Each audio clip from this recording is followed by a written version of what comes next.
ناظرین، جیسا کہ میں نے آپ کو بتایا کہ محبان اہل بیت کا مرکز کوفہ اور عراق تھا، یہ تحریک زیادہ کامیاب ہو سکتی تھی۔ اس کے علاوہ انقلابی تحریکوں کے لیے وہاں کی آب و ہوا زیادہ سازگار بھی تھی۔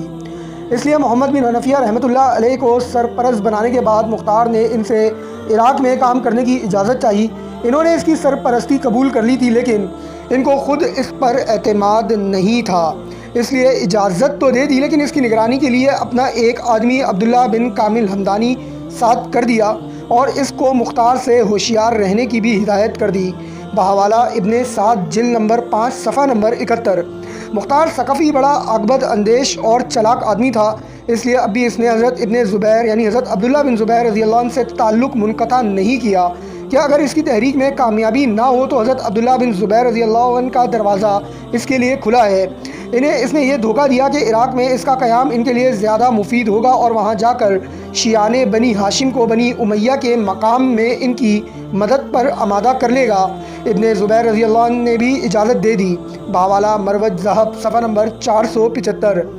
ناظرین، اس کے بعد ان دونوں سے اجازت لے کر وہ عراق پہنچا۔ حضرت امام حسین رضی اللہ عنہ کے حقیقی جانشین حضرت امام زین العابدین رحمۃ اللہ علیہ تھے، لیکن وہ مختار کے گون کے نہ تھے، اس لیے اس نے چلاکی سے اہل بیت اطہار رضوان اللہ علیہ مجمعین کی تحریک کا رخ آل فاطمہ رضی اللہ عنہا سے محمد بن حنفیہ رحمۃ اللہ علیہ کی طرف پھیر دیا اور انہیں حضرت علی رضی اللہ عنہ کا جانشین اور ان کا وسیع اور مہدی وقت ظاہر کر کے ان کی دعوت شروع کر دی۔ بحوالہ فرق الشیعہ 9 بختی صفحہ نمبر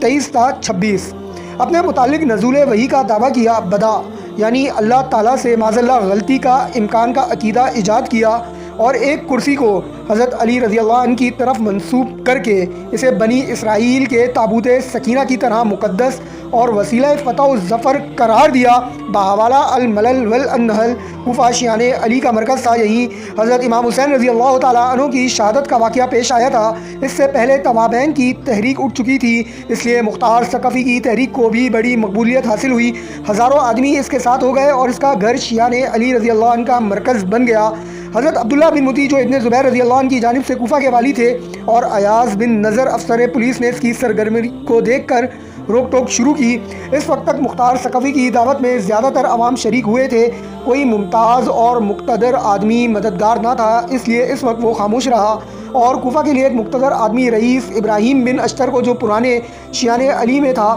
لیکن مختار کی تحریک میں شامل نہ تھے، محمد بن حنفیہ رحمۃ اللہ علیہ کی جانب سے ایک فرضی خط دے کر ان کو اپنا مددگار بنایا۔ ان کی حمایت حاصل ہو جانے کے بعد مختار کا بازو بہت قوی ہو گیا اور ان کے ساتھ مل کر اس نے بے خوف و خطر کام شروع کر دیا۔ بحوالہ اخبار الطوال صفحہ نمبر 298۔ ناظرین، ایاز نے ابراہیم کو بھی روکا اور انہیں دھمکی دی کہ اگر تم نے مختار کے ہاں کی آمد و رفت نہ چھوڑی تو تم کو قتل کر دیا جائے گا۔ یہ با اثر آدمی تھے، انہوں نے اس دھمکی کے جواب میں خود ایاز کو قتل کر دیا۔ عبداللہ بن متی والی کوفہ کو معلوم ہوا تو انہوں نے ابراہیم کی گرفتاری کے لیے آدمی بھیجے، انہوں نے ان کو شکست دے کر ابن متی کا محاصرہ کر لیا۔ اب ابراہیم اور مختار کی طاقت اتنی بڑھ چکی تھی کہ ابن متی مقابلہ نہ کر سکے اور انہیں جان بخشی کروا کے جان بچانی پڑی۔ اب متی کی شکست کے بعد کوفہ اور اس کے ساتھ سارے عراق پر مختار کا قبضہ ہو گیا، صرف بصرہ حضرت عبداللہ رضی اللہ تعالیٰ عنہ بن زبیر کے پاس رہ گیا۔ بحوالہ اخبار الطوال صفحہ نمبر 30۔ ناظرین، مختار ثقفی بہت دور اندیشی اور معاملہ شناس انسان تھا، جو مقصد اس کے پیش نظر تھا اس کے حصول کے حکمت عملی کے تحت کام کرتا تھا۔ ابتدا میں اس نے حضرت عبداللہ بن زبیر رضی اللہ عنہ کا بھرپور ساتھ دیا، چنانچہ جب یزید کے حکم پر حسین بن نمیر، یہ حسین جو ہے یہ سواد سے ہے نہ کہ سین سے، حسین بن نمیر نے مکہ مکرمہ پر چڑھائی کی تو مختار ثقفی نے حضرت عبداللہ بن زبیر رضی اللہ عنہ کی طرف سے شامی فوج کا زبردست مقابلہ کیا۔ یزید کے مرنے کے بعد ناظرین، مختار نے حضرت محمد بن حنفیہ رحمۃ اللہ علیہ کی خدمت میں حاضری دی اور ان سے باقاعدہ طور پر اس بات کی اجازت حاصل کی کہ وہ حضرت امام حسین رضی اللہ عنہ کے قاتلوں سے انتقام لینے کے لیے کارروائی کرے گا۔ اس کے بعد یہ کوفہ پہنچا اور شہر کے سرکردہ افراد اور محبان اہل بیت اطہار سے ملاقاتیں کرنا شروع کی۔ ان کی سرگرمیوں کی خبر والی کوفہ کو ہوئی تو اس نے مختار ثقفی کو گرفتار کرنے کا حکم دے دیا۔ اس پر اسے گرفتار کر کے قید خانے میں ڈال دیا گیا۔ دوسری طرف عین الوردہ کے مقام سے حضرت سلیمان بن سرد رضی اللہ عنہ کے لشکر کے بچ جانے والے لوگ جب کوفہ میں واپس آئے تو مختار ثقفی چونکہ اثر و رسوخ رکھنے والا شخص تھا، اس لیے اس کو قید خانے میں ہی ان کی واپسی کی اطلاع مل گئی تھی۔ مختار ثقفی نے ان کو ایک خط لکھ کر بھیجا جس میں ان کی حوصلہ افزائی کرتے ہوئے یہ تحریر کیا: تم لوگ بالکل فکر نہ کرو اور اطمینان رکھو، اگر میری زندگی رہی تو میں حضرت امام حسین رضی اللہ تعالیٰ عنہ اور تمام شہدائے کربلا کے خون کا انتقام قاتلوں سے ضرور لوں گا، ایک بھی قاتل کو نہیں چھوڑوں گا اور ایسی خون ریزی کروں گا کہ لوگوں کو بخت نصر کا زمانہ یاد آ جائے گا کہ اس نے کس طرح بنی اسرائیل کو قتل کیا تھا۔ ناظرین، اس کے علاوہ مختار نے اپنے خط میں یہ بھی لکھا کہ کیا کوئی شخص دنیا میں ایسا باقی ہے جو حضرت امام حسین رضی اللہ عنہ کے خون کا قصاص لینے کا خواہاں ہو، وہ اس کام کے لیے مجھ سے عہد و پیمان کرے۔ مختار ثقفی کا بھیجا ہوا خط توابین کے باقی بچ جانے والے بہت سے سرکردہ افراد نے پڑھا اور وہ مطمئن ہوئے اور اللہ تعالیٰ کا شکر ادا کیا کہ ابھی ایک شخص موجود ہے جو حضرت امام حسین رضی اللہ عنہ کے خون کا انتقام لینے کی غرض سے اپنے دل میں جوش و جذبہ اور ارادہ رکھتا ہے۔ ان سرکردہ افراد میں سعد بن حذیفہ بن الایمان، عبداللہ بن کامل، احمر بن شمیت حمصی، رفاعہ بن شداد، یزید بن انس، مسنا بن مخرمہ عبدی اور عبداللہ بن شداد جملی شامل تھے۔ اس کے بعد رفاعہ بن شداد 4-5 افراد کے ہمراہ جبل خانہ میں گیا اور مختار سے ملنے کی اجازت حاصل کی۔ مختار سے ملاقات کے دوران اس سے کہا کہ ہم جبل خانہ یعنی جیل کو توڑ کر آپ کو رہا کر کے لے جائیں گے۔ مختار نے کہا آپ ایسا ہرگز نہ کریں، کیونکہ میں جب چاہوں کیسے آزاد ہو سکتا ہوں اور کوفہ گورنر حضرت عبداللہ بن یزید خود ہی مجھے رہا کرے گا۔ تم لوگ کچھ دن مزید صبر کرو کیونکہ ابھی وہ وقت نہیں آیا۔ ناظرین، اب یہاں پر مختار ثقفی کی انتہائی چالاکی اور دور اندیشی کو سمجھنے کی بہت زیادہ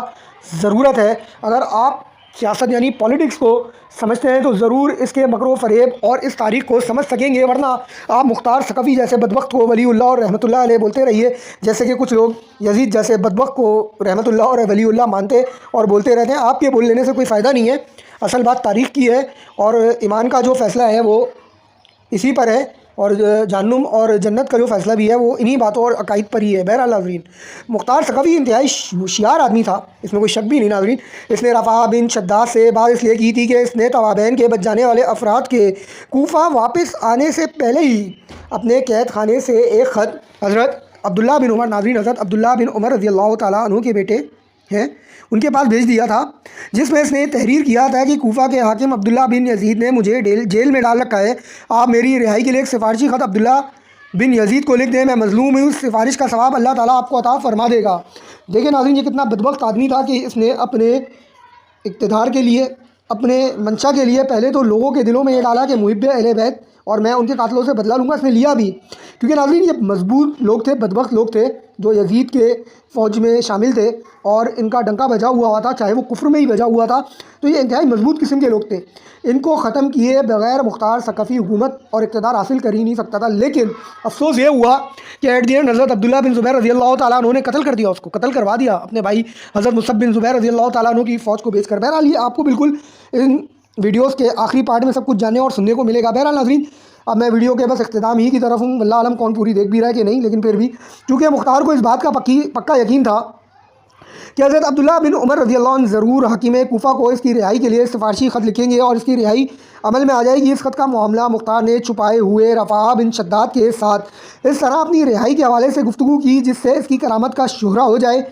اس بات کو ابھی چند روز ہی گزرے تھے کہ حضرت عبداللہ بن عمر رضی اللہ عنہ کا سفارشی خط حاکم کوفہ عبداللہ بن یزید کو ملا اور اس نے حضرت عبداللہ بن عمر رضی اللہ عنہ کی یعنی حضرت عمر رضی اللہ تعالیٰ عنہ کے بیٹے حضرت عبداللہ کے سفارش پر فوری حکم دیا کہ مختار ثقفی کو قید سے نکال کر اس کے سامنے لایا جائے۔ چنانچہ سپاہیوں نے مختار کو جیل سے نکالا اور عبداللہ بن یزید کے سامنے پیش کیا۔ اس نے مختار سے کہا میں تمہیں جیل سے رہا کرتا ہوں، لیکن شرط ہے کہ تم اپنے گھر میں ہی رہو گے اور کوفہ میں کسی طرح کی شورش نہیں پھیلاؤ گے۔ مختار نے اس سے عہد کیا کہ وہ ایسا ہی کرے گا اور رہائی کے بعد اپنے گھر میں ہی رہے گا۔ چنانچہ ناظرین مختار بن عبید ثقفی کو رہا کر دیا گیا۔ ناظرین یہ دوسرے پارٹ میں نے مختار بن عبید ثقفی کو حضرت عبداللہ بن زبیر رضی اللہ تعالیٰ عنہ کے حوالے سے جو بتایا، یہ تو آپ کو آخری حصے میں پتہ چلے گا، لیکن پھر بھی میں نے آپ کو دوسرے حصے میں بتا دیا۔ اور یہ جتنی بات میں نے بھی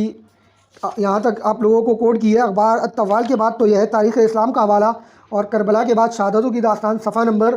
475 سے لے کر 477 اس کا حوالہ ہے۔ الحمدللہ ہر بات حوالے کے ساتھ کروں۔ دوسرا حصہ امید ہے آپ لوگوں کو پسند آیا ہوگا انشاءاللہ۔ تیسرا حصہ مختار کس طرح اپنی سرگرمیاں جاری رکھا ہوا تھا اور کس طرح مختار نے کوفہ پر قبضہ کیا، ان دو چیزوں کے حوالے سے لے کر حاضر ہوں گا۔ تب تک کے لیے ناظرین اللہ حافظ۔